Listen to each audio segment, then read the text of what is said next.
Hi there, it's Susie, otherwise known as Susie Q Scraps, and today I'm going to show you a couple of ways that you can shadow acrylic elements in Photoshop Elements. I'm using Photoshop Elements 9 for this tutorial, but it should work in earlier versions as well. So I have a 12 by 12 document at 300 ppi, and I have this background paper and this bubble element from my Pond Play mini kit.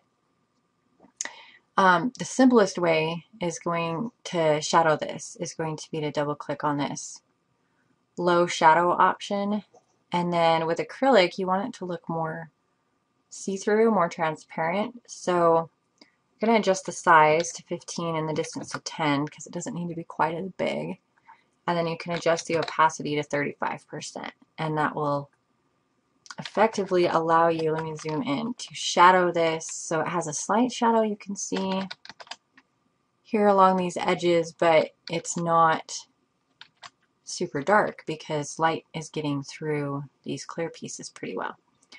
That's a quick way to do it if you want to make it just a little bit better. We're going to kind of mimic what you would be able to do in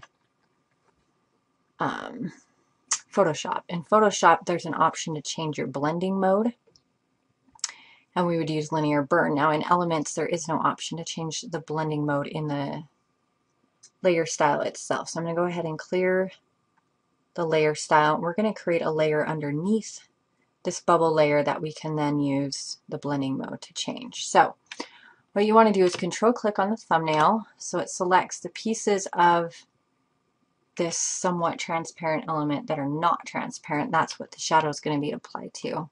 And then control click on this new layer icon to get a new layer below. And then I'm going to choose a black that's not quite black.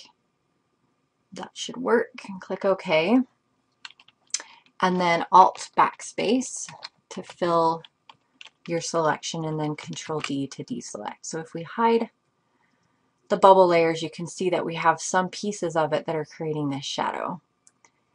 And now we can adjust the blending mode to linear burn on our shadow layer. And we can change the opacity to 35%.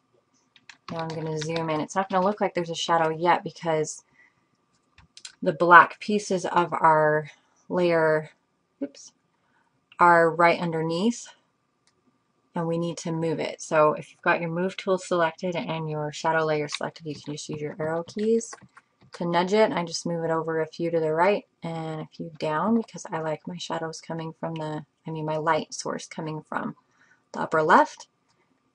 And let me zoom out just a little bit, and you can see that it's a bit more clear and less smoky by creating a shadow this way. So if you want it fast, just go ahead and use a layer style and just adjust the opacity.